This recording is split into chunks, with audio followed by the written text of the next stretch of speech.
समीचीन विकल्पों का सम्यक समाधान। सुनिए परम पूज्य श्रमण श्री सुप्रभ सागर जी महाराज के मुखारबिंद से YouTube चैनल सुप्रभ उवाच पर शुभाशीष परम पूज्य श्रमणाचार्य 108 श्री विशुद्ध सागर जी महाराज। सानिध्य श्रमण सुप्रभ सागर जी महाराज, श्रमण प्रणत सागर जी महाराज। पुणे आर्जक श्री रविंद्र जयश्री, कुमारी परिणा गहाणकर अमरावती, 100 मोक्षता राजस डोन गावकर औरंगाबाद। ओम नमः शिवाय। नमो नमः सत्यशंकराय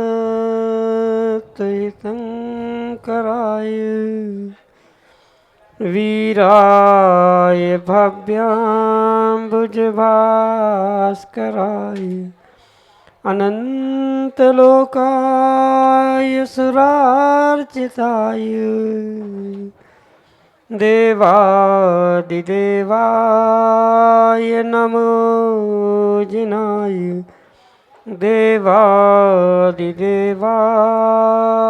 नमो जिनाय। पंच परमेष्टि भगवान की परम पूज्य आचार्य भगवंत गुरुवर विशुद्ध सागर जी मुनि महाराज जी की, परम पूज्य मुनि श्री सुप्रभ सागर जी महाराज जी की, समीचीन विकल्पों का सम्यक समाधान, सम्यक ज्ञान की वह अनूठी विधा जो हमें हमारे अंतिम लक्ष्य आत्म कल्याण की ओर अग्रसर कराने वाली है।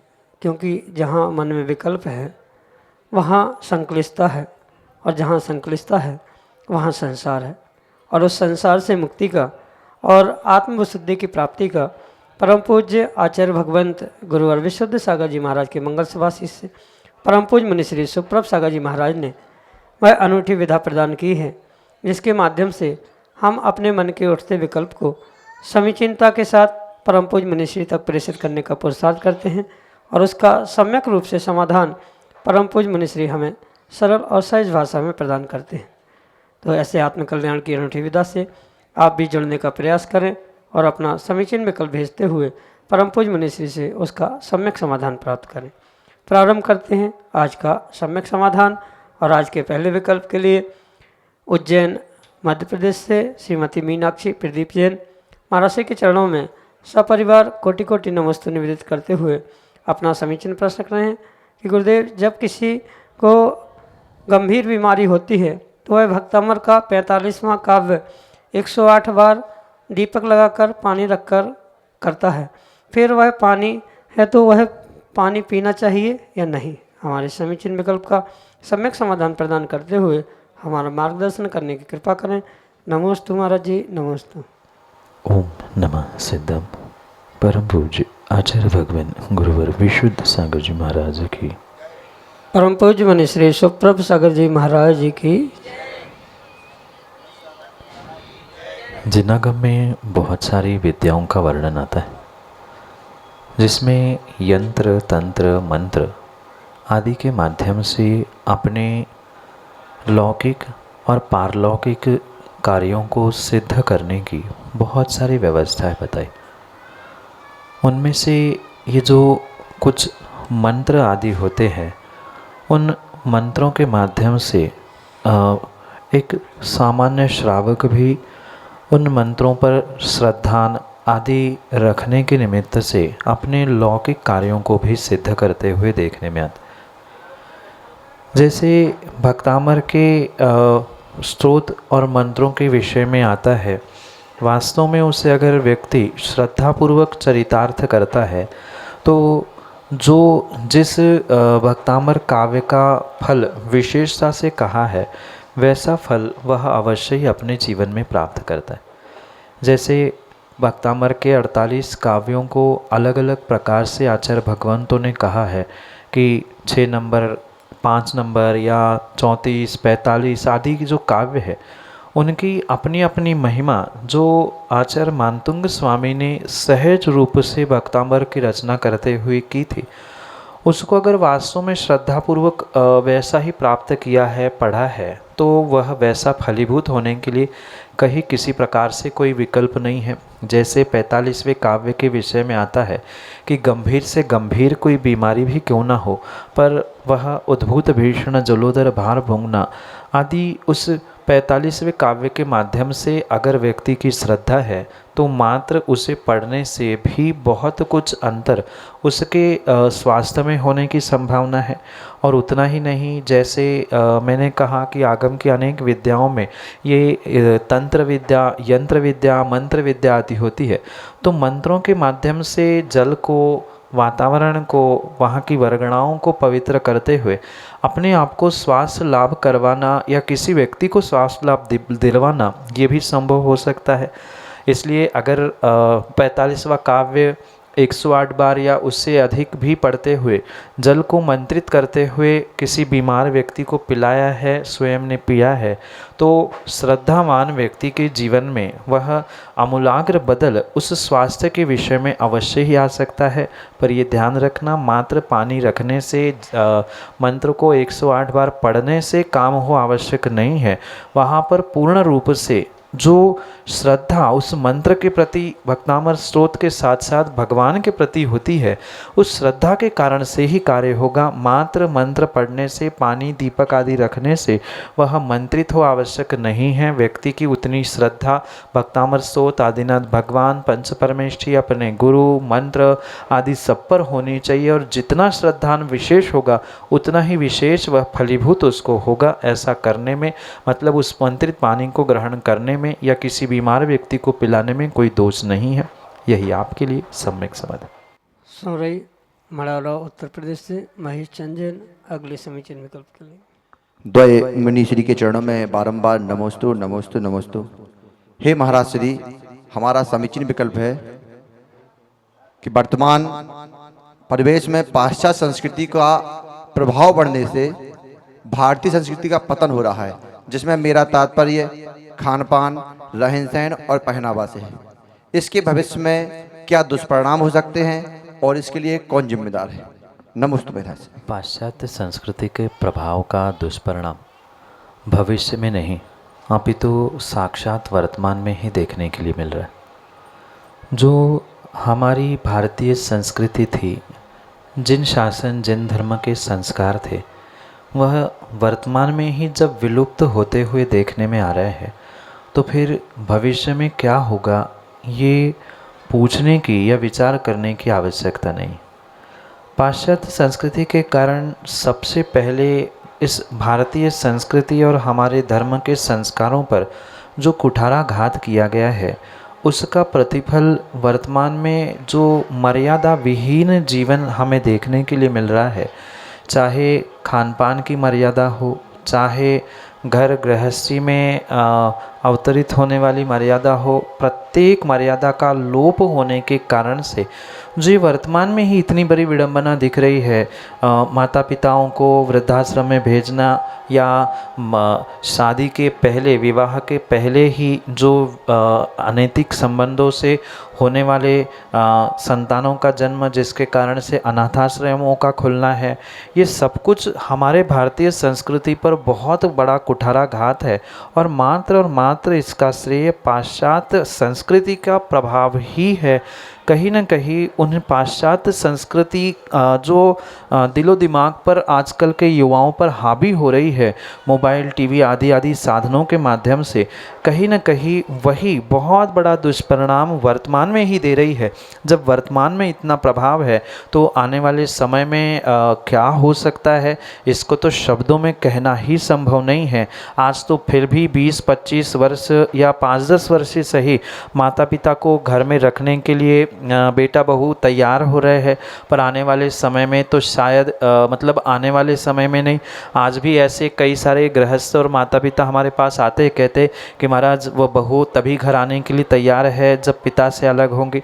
तो आज ये सिचुएशन है, तो कल क्या होगा ये बियॉन्ड इमेजिनेशन है, मतलब कल्पना ही जिसकी नहीं की जा सकती है। वो बहुत सारे दुष्परिणाम भविष्य में देखने के लिए मिलेंगे ही मिलेंगे। साथ में ये भी ध्यान रखना कि इसके जिम्मेदार कोई दूसरे नहीं हैं अपितु वर्तमान के जो उस पाश्चात्य संस्कृति से प्रभावित होने वाले जीव है वे ही है। क्योंकि जहाँ खान पान बिगड़ जाता है वहाँ खानदान बिगड़ने में समय नहीं लगता। आज खान पान भी बिगड़ रहा है, खानदान भी बिगड़ रहा है। जो वर्तमान के परिप्रेक्ष्य में जो पहनावे भी देखने में आ रहे हैं, कई स्थानों पर तो हमने अनुभव किया कि ऐसे उन पहनावों को देखकर कई बार मुनिराजों को गर्दन नीची करनी पड़ती है। तो ये कहीं ना कहीं बुजुर्गों का भी अमर्यादित होना और युवाओं का भी अमर्यादित होना इसके पीछे जिम्मेदार हो सकता है। मात्र युवाओं को, आने वाली पीढ़ी को या बालकों को ही दोष देने से काम सिद्ध नहीं होने वाला है। जो बुजुर्गों की मर्यादाएं थी, दादा दादियों की मर्यादा थी भोजन खान पान आदि में, वही समाप्त हो रही है। 70-70 80-80 साल के वृद्ध पुनः एक बार सबके सामने 50वीं एनिवर्सरी 75वीं एनिवर्सरी आदि मना रहे हैं। फिर आने वाली पीढ़ी को क्या सिखाया जाएगा? दादा दादी ही जब अमर्यादित वस्त्रों का प्रयोग करते हुए कहीं पार्टी कहीं होटल आदि में भोजन करने जा रहे हैं, तो युवा पीढ़ी को और आने वाली बहुओं को कैसी मर्यादा सिखाई जा सकती है? इसलिए इसके लिए सबसे बड़े जिम्मेदार तो मैं कहता हूँ बुजुर्ग व्यक्ति है। अगर बुजुर्ग व्यक्ति आज नहीं संभल पाएंगे तो शायद आने वाले समय में उसे समझाने वाला कोई नहीं हो सकता। यही आपके लिए सम्यक समाधान। डॉक्टर रेखा जैन, इंदौर, मध्य प्रदेश से अगले समीचीन विकल्प। दोनों मुनि राजों के चरणों में बारंबार नमोस्तु नमोस्तु नमोस्तु। मुनिश्री, मेरा प्रश्न है, ये बहुत समय से मेरे मन में चल रहा है कि राजा श्रेणिक ने जब यशोधर मुनिराज को गले में सर्प डाला था उस समय उनके 7वें नरक का बंध हुआ था, लेकिन जब समोशरण में वो गए तो उनके वो नरक का परिहार होकर प्रथम नरक का और तीर्थंकर प्रकृति का बंध भी हुआ। तो आचार्य भगवान के एक ग्रंथ में मैंने विष्णु सागर जी के में पढ़ा था कि जिसको 7वें नरक का बंध हो जाता है उसके तो सम्यक शिखर जाने के भी भाव नहीं होते हैं। तो फिर इनके छायक सम्यक दर्शन प्राप्त करना और तीर्थंकर प्रकृति का बंद हो जाना, ये भाव कैसे बने, इसका कृपया समाधान कीजिएगा। माँ राजा श्रेणिक ने जो यशोधर मुनिराज के चरण निसरा में उन पर उपसर्ग करते हुए 7वें नरक का बंध किया था, उस 7वें नरक से जो अपकर्षण करते हुए पहले नरक की स्थिति को उस श्रेणिक राजा ने प्राप्त किया था, वह कहीं अन्यत्र नहीं अपितु उसी यशोधर मुनिराज के चरण निसरा में किया। क्योंकि कर्म सिद्धांत ये कहता है कि जहाँ निधत्ति निकाचित रूपी कर्म का आश्रोबंध होता है उसमें अगर कोई बदलाव होने की संभावना होती है तो वही स्थान, वही सच्चे देवशास्त्र गुरु की चरण निश्रा प्राप्त करने से भावों में विशुद्धि, पश्चाताप की भावना आदि से हुआ करता है। और जैसे ही उपसर्ग करने के उपरांत चेलना के साथ राजा श्रेणिक पहुंचता है और वह उपसर्ग होने पर भी मुनिराज अपने ध्यान में लवलीन हैं, ये देखकर जब वे अवाक रह जाते हैं वे अपनी तलवार निकालकर आत्महत्या करने का विचार करते। और जैसे ही वह आत्महत्या के लिए प्रवृत्त होते हैं, यशोधर मुनिराज ध्यान छोड़कर उन्हें सम्यक मार्ग की प्ररूपणा करते हैं, आत्महत्या करने से रोकते। और ये उनकी दया, करुणा और वात्सल्य देखकर जो राजा श्रेणिक के भाव पश्चाताप के होने के बावजूद पुनः धर्म मार्ग पर स्थित हो जाते हैं, उन्हें तो पश्चाताप तत्क्षण में हो ही गया था। मुनिराज का वात्सल्य और दया देखकर जो उन्होंने विपरीत परिणति को प्राप्त किया था, उसके कारण से जो 7वें नरक गति का बंध उसने किया था, वह अपकर्षण करते हुए उन्होंने पहले नरक की गति की व्यवस्था या उस आयु को प्राप्त किया। पुनः जब राजा श्रेणिक ने उन तीर्थंकर वर्धमान स्वामी के समोषण में पहुंचकर 60,000 प्रश्नों के माध्यम से भगवान की भक्ति करने का प्रयास किया, उस भक्ति के माध्यम से जो उन्होंने 16 कारण भावनाओं का चिंतन तीर्थंकर भगवान के पादमूल में किया, उसी कारण से उन्हें उस तीर्थंकर प्रकृति का बंध हुआ है। ये भी कर्णानुयोग का सिद्धांत है। तीर्थंकर प्रकृति का बंध 16 कारण भावना से किसी केवली या श्रुत केवली के पादमूल में ही होता है, क्योंकि उन्होंने नरक आयु का बंध किया था, और फिर भी उस बंध के अपकर्षण के कारण से जो पहली नरक की स्थिति उन्होंने प्राप्त की थी, और साथ में तीर्थंकर भगवान की महावीर स्वामी की जो भक्ति वहाँ पर उन्होंने समोषण आदि के माध्यम से की थी, उसका ही ये प्रतिफल रहा कि उन्होंने उस तीर्थंकर प्रकृति का बंध वहाँ पर किया, और नरकों से वह निकलकर अगली पर्याय सीधी सीधी वे तीर्थंकर के रूप में ही प्राप्त करने वाले हैं। ये आगम प्रमाण से हमें समझना होगा। किसी प्रकार से इन विषयों को लेकर किंतु परंतु या शंका करने की आवश्यकता नहीं है, क्योंकि हमारे लिए आचार्य प्रणीत आगम प्रमाण सर्वश्रेष्ठ हुआ करता है। जो उन्होंने कहा है उसे वैसे ही स्वीकार करना होगा।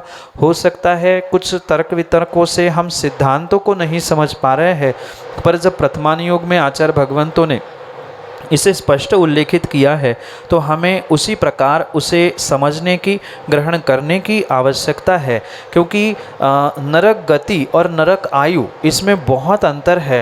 नरक गति नहीं बदली, नरक आयु नहीं बदली। जो नरक आयु थी तो वो भोगना ही पड़ी, पर गति जो उत्तर प्रकृति के रूप में नरक गति कही जाती है, उनमें ये बदलाव होते हुए उन्होंने 7वें से पहले और वहाँ पुनः उस निदत्ति निकाचम की उपशमना आदि करते हुए इन विशेष परिस्थितियों के कारण से पुनः तीर्थंकर महावीर के समोषण में पहुंचकर भक्ति के माध्यम से उस तीर्थंकर प्रकृति का बंध भी किया है। यही आपके लिए सम्यक समाधान। हटा दमोह मध्य प्रदेश से अंशु जैन अगले समीचीन विकल्प के लिए। राजों के चरणों में मेरा मन वचन का ऐसे बारंबार नमोस्तु। महाराज जी, मेरा प्रश्न यह है कि आज आपने ऐरावत हाथी की अवगाहना बताई थी, जो कि 1 लाख योजन होती है, और वही अवगाहना जम्बूद्वीप की भी होती है।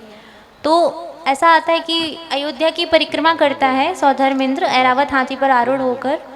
तो अयोध्या तो मतलब जम्बूद्वीप के इतने सारे क्षेत्र, भरत क्षेत्र में से एक छोटा सा पार्ट हो गया। तो वो परिक्रमा किस प्रकार से करता होगा? वो धरती पर आकर तो करेगा नहीं, क्योंकि वो ऑक्यूपाई ही नहीं कर पाएगा पूरा सरफेस। और आदिनाथ भगवान के काल में जब भोग भूमि से कर्मभूमि बदली थी, तब धरती का संपर्क भी टूट गया था जम्बूद्वीप से। तो बाकी 23 तीर्थंकरों के टाइम पे कैसे परिक्रमा करी होगी, यह मेरा प्रश्न है। कृपया समाधान कीजिए महाराज जी। नमस्ते महाराज। जो तीर्थंकर बालक के जन्माभिषेक के निमित्त से 1 लाख अवगाहना के ऐरावत हाथी पर बैठकर स्वधर्म आदि इंद्रगण अयोध्या जैसे जन्म नगरी में पहुँचते हैं, वहाँ ये विशेष ध्यान रखने योग्य बात है कि उस हाथी पर बैठ के स्वर्गों से तो इंद्र पहुँचते हैं, पर हाथी ज़मीन पर नहीं उतरता, क्योंकि उन इंद्रों को विक्रिया रिद्धि होती है या विक्रियक शरीर भी उनका होता है।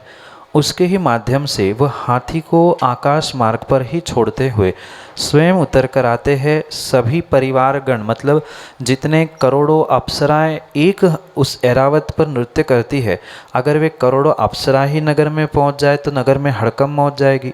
ये ध्यान रखना। वहाँ पर मात्र सौधर्म अपनी सची के साथ, कुबेर अपनी धनश्री के साथ ही नगर में पहुँचते हैं, और वे ही उस विक्रिया के माध्यम से उस अयोध्या नगर को परिक्रमा लगाते हैं। किसी प्रकार से हाथी को लेकर परिक्रमा नहीं लगाई जाती। हाथी के साथ परिक्रमा का वर्णन जरूर मिलता है, पर वह सुमेरु पर्वत की 3 प्रदक्षिणा लगाता है, ये वर्णन मिलता है, क्योंकि जम्बूद्वीप के मध्य में सुमेरु पर्वत है और वह 1 लाख का ऐरावत हाथी योजन वाला वह बाहर से परिक्रमा लगाए, उसमें कोई हर्ज नहीं है, वहाँ कोई विकल्प नहीं हो सकता। पर ये ध्यान रखें कि जो उस अयोध्या नगरी की परिक्रमा लगाई जा रही है, वहाँ व्यक्तिगत वो सौधर्म अपनी सची के साथ अपने कुछ एक विशेष इंद्र परिवार के साथ ही 3 परिक्रमा लगाता है, और ऐरावत हाथी के साथ नहीं। और भी बहुत सारे साधन होते हैं, और भी उसके पास बहुत सारे आज्ञाकारी देव होते हैं, उनके माध्यम से वह विक्रिया के माध्यम से वहाँ परिक्रमा लगाता है। रही बात आदिनाथ भगवान के उपरांत जो आपका कहना या आपका जो कथन है हैं उसमें ये ध्यान रखें कि ऐसा हमारे आगम में कहीं नहीं लिखा कि पृथ्वी का संपर्क जम्बूद्वीप से छूट चुका था। ऐसा कभी हो ही नहीं सकता है। जम्बूद्वीप वही है, पृथ्वी मध्यलोक भी वही है, उसमें जितने ये स्थान हैं अयोध्या आदि वे भी सब कुछ यही है। उसमें कोई स्थान परिवर्तन नहीं होता, कोई संबंध उठने की व्यवस्था नहीं है। ये विशेष बात समझना कि जो काल की व्यवस्था भरत क्षेत्र में होती है, मतलब तीसरे काल तक जो कर्म भोग भूमि की व्यवस्था होती है, उत्तम भोग भूमि, मध्यम भोग भूमि, जघन्य भोग भूमि, ये पहले 3 काल की व्यवस्था होती है। उससे उपरांत चौथा काल जैसे प्रारंभ होने को होता है, तब क्रम क्रम से उन कल्प वृक्षों की संख्या कम होना आदि तीसरे काल की मतलब जघन्य भोग भूमि की व्यवस्था समाप्त होकर उस कर्म भूमि की व्यवस्था वहाँ पर प्रारंभ होने लगती है। और कर्म भूमि की व्यवस्था प्रारंभ होने के कारण से ऐसा कथन अवश्य मिलता होगा कि उस कर्म भूमि से संबंध टूटा है या भोग भूमि से संबंध टूट के यहाँ कर्म भूमि की व्यवस्था बन रही है। भौगोलिक रूप से या फिजिकल रूप से कहीं संबंध टूटा नहीं है, वहाँ एज इट इज जैसे पृथ्वी थी वैसे ही है। पर काल के बदलाव के कारण से ये कहा जाता है कि काल बदल गया, जैसे चौथे काल से पंचम काल आ गया तो चौथे काल का संबंध टूट गया, चौथे काल के व्यक्तियों से संबंध टूट गया। ऐसे जैसे कहने में आता है ऐसे ही वहाँ संबंध संपर्क टूटने से मतलब है कोई ऐसा भौगोलिक वहाँ विभाजन नहीं हुआ है कि पृथ्वी से हटकर अगर संपर्क टूट गया तो कोई हटकर कहीं जम्बूद्वीप अलग तो जाने वाला ही नहीं है। जम्बूद्वीप ही उस मध्यलोक का सेंटर है और वहीं से हम पृथ्वी की उस 7वें पृथ्वी की गणना भी करते। इसलिए ध्यान रखें, ये कहीं पढ़ने सुनने में या कुछ लिखने वाले के अभिप्राय को ना समझने के कारण हो सकता है। ये ध्यान रखें, संपर्क टूटने का मतलब काल का परिवर्तन है, ना कि भौगोलिक रूप से वहाँ कोई संपर्क टूटा है। यही आपके लिए सम्यक समाधान। प्रसून जैन, गुड़ा, उत्तर प्रदेश से अगले समीचीन विकल्प। विशुद्ध रत्न मुनि राजाओं के चरणों में नमोस्तु नमोस्तु नमोस्तु। मेरा प्रश्न यह है कि इंदौर शहर में या अन्य स्थानों पर ये देखने में आता है कि धोती के साथ चप्पल पहनते हैं लोग बाग, और उनसे अपन बोलो तो ये बोलते हैं कि कीचड़ लगने से अच्छा तो चप्पल ही है। तो ये चप्पल पहनना सही है कि नहीं है? नमोस्तु महाराज जी, नमोस्तु। इस आधुनिक ज़माने के आधुनिक सोच वाले आधुनिक व्यक्तियों की ये आधुनिक चप्पलें शायद सोले की बनती होगी, इसलिए सोले के धोती दुपट्टे के साथ वे सोले के जूते चप्पल, सोले की गाड़ी और कई स्थानों पर हमने देखा कि सोले की बीबी को भी लेकर वे गाड़ी में अभिषेक आदि करने के लिए पहुँचते। तो ये उन तथाकथित ज्ञानियों की विपरीत सोच का ही नतीजा है। जब हमारे जिनागम में आचार्यों ने स्पष्ट कहा है कि धोती दुपट्टा अगर आप घर से पहन के आ रहे हैं तो नियम से आपको बिना जूते चप्पल पहने ही पैदल इरियापत समिति का पालन करते हुए, भले ही समिति मुनिराजों की होती है पर इरियापत समिति जिसे देखकर चलना कहा जाता है वैसा देखकर ही श्रावकों को गमन करना चाहिए। ये बहाने किसी प्रकार से स्वीकार नहीं की जा सकते कि कीचड़ है, गंदगी होती है या अन्य किसी प्रकार से हमारा घर मंदिर से दूर है आदि, ये सब बहाने ही हैं। वास्तविकता यही है कि जैसे मर्यादित धुले हुए वस्त्रों से ही अभिषेक पूजा करने की व्यवस्था, धोती दुपट्टा आदि की व्यवस्था कही है, उसी प्रकार से ही होनी चाहिए। नंगे पैर ही मंदिर आना चाहिए, यही आगम की व्यवस्था है। अनुकूलता नहीं है तो वो भिन्न विषय है, पर सोले के जूते चप्पल पहनकर जो वर्तमान में किसी इंदौर आदि नगर में नहीं, अधिकांश 90-95 मैं तो कहता हूँ 99% नगरों में यही विडंबना देखने के लिए आ रही है। ये ध्यान रखना, चप्पल जूते भले ही सोने चांदी के पहन लेना, पर जैसे कहा जाता है कि पैर की जूती पैरों में ही शोभा देती है, सोने की भी चप्पलें पहना देना बना लेना, पर उसे कभी माथे पर नहीं रखा जाता और कोई रख दे तो उसे गाली या विपरीत रूप से ही स्वीकार किया जा सकता है। इसलिए ध्यान रखें, आगम के परिप्रेक्ष्य में किसी प्रकार से कोई सोले के जूते चप्पल आज तक बने नहीं है, पर हो सकता है आधुनिक सोच वाले जो जैन साहब की है अब चप्पलों की दुकान दुकान हो गई है, उनके ही लेदर की फैक्ट्रियां हो चुकी है, तो हो सकता है उनके घर में, उनके दुकानों में बनने वाली हल सामग्री की सोले की है, तो हो सकता है उनकी दुकान से खरीदने से कारण से उनके जूते चप्पल भी सोले के हो चुके हो।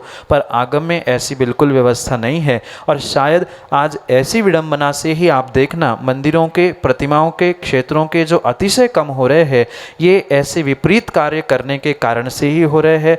और ऐसे कार्य करने वाले कहीं न कहीं अपने जीवन में उन सच्चे देवशास्त्र गुरु की अभिनय करने के कारण से नीच गोत्र जैसे विपरीतता को प्राप्त करते हैं। और जो ऐसा पुरुषार्थ कर रहे हैं, उनके पर्सनल जीवन में, लाइफ में आप झांक कर देख लेना, कहीं ना कहीं उनका हर स्थान में अपमान आपको देखने के लिए मिलेगा। कारण वे दूसरे का, मतलब सच्चे देवशास्त्र गुरु का कहीं ना कहीं परोक्ष रूप से अपमानित करने का ही प्रयास कर रहे हैं। इसलिए उनकी आसाधना, उनका अवमानना अयशाकीर्ति रूप कर्म के उदय के रूप में उन्हें फलीभूत होता है। ये विवेक रखते हुए ही वर्तमान में प्रत्येक नगर और शहर के श्रावक, और श्रावक ही नहीं श्राविकाओं को भी ध्यान रखना चाहिए कि मंदिर में पहुंचते समय सोले के वस्त्र तो होने चाहिए, पर सोले के जूते चप्पल नहीं, अपितु विवेक पूर्वक नीचे ज़मीन को देखकर ही चलना चाहिए। और इसीलिए पैरों के कीचड़ आदि को साफ करने के लिए मंदिर में ये व्यवस्थाएं रखी जाती है। बाहर पानी, कुल्ला आदि की व्यवस्था, ये सब कुछ इसी कारण से है। तो आगम में सुधार करने की जगह अपने दिमाग में, अपनी सोच में सुधार हो, तो शायद इस संसार में सुधार करते हुए, अपने जीवन में सुधार करते हुए आप कल्याण कर पाएंगे। यही आपके लिए सम्यक समाधान। समीचीन विकल्पों का सम्यक समाधान सुनिए परम पूज्य श्रमण श्री सुप्रभ सागर जी महाराज के मुखारविंद से। YouTube चैनल सुप्रभ उवाच पर शुभाशीष परम पूज्य श्रमणाचार्य 108 श्री विशुद्ध सागर जी महाराज। सानिध्य श्रमण सुप्रभ सागर जी महाराज, श्रमण प्रणत सागर जी महाराज। पुण्य आर्जक श्री रविंद्र जयश्री, कुमारी परिणा गहाणकर अमरावती, 100 मोक्षता राजस, डोन कावकर, औरंगाबाद।